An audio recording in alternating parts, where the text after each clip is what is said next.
On connaît en ce moment une crise environnementale à deux facettes. D'un côté le réchauffement climatique, de l'autre l'érosion de la biodiversité.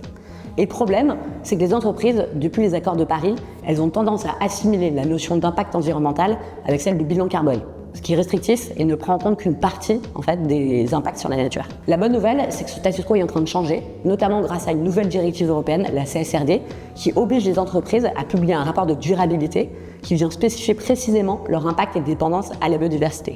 Ça constitue quand même un gros challenge, car la biodiversité est beaucoup plus complexe à aborder que le carbone. Et à ce jour, les consultants et les éditeurs de logiciels ESG ne sont pas équipés pour gérer cette complexité.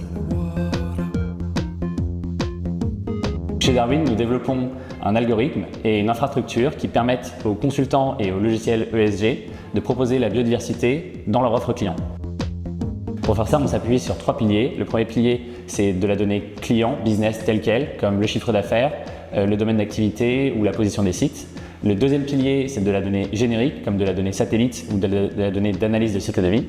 Et le troisième pilier, c'est un moteur de calcul basé sur les dernières technologies d'intelligence artificielle, comme la recherche augmentée par génération, les bases de données vectorielles, etc. Et donc ces 3 piliers nous permettent de modéliser avec précision l'empreinte biodiversité de l'entreprise sur sa chaîne de valeur et sur ses opérations directes, ainsi que de proposer des trajectoires qui sont en accord avec les limites planétaires. La mesure n'est utile que si elle sert l'action. Et pour cela, elle doit être facile à mettre en œuvre, robuste et surtout pilotable. Nos solutions s'appuient donc sur le référentiel opérationnel connu de l'entreprise. Ses sites, ses produits, ses fournisseurs, ses matières premières. Puis, des propositions d'action sont directement intégrées au produit.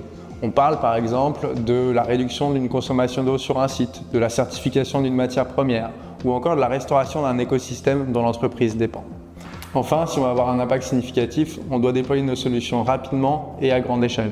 Les entreprises disposent aujourd'hui déjà d'un large choix de produits et de services pour les accompagner sur ces thématiques ESG. Notre rôle chez Darwin est de venir équiper cet écosystème, les consultants, les plateformes carbone, les plateformes ESG, afin qu'ils puissent adresser le sujet de la biodiversité de manière précise et efficace.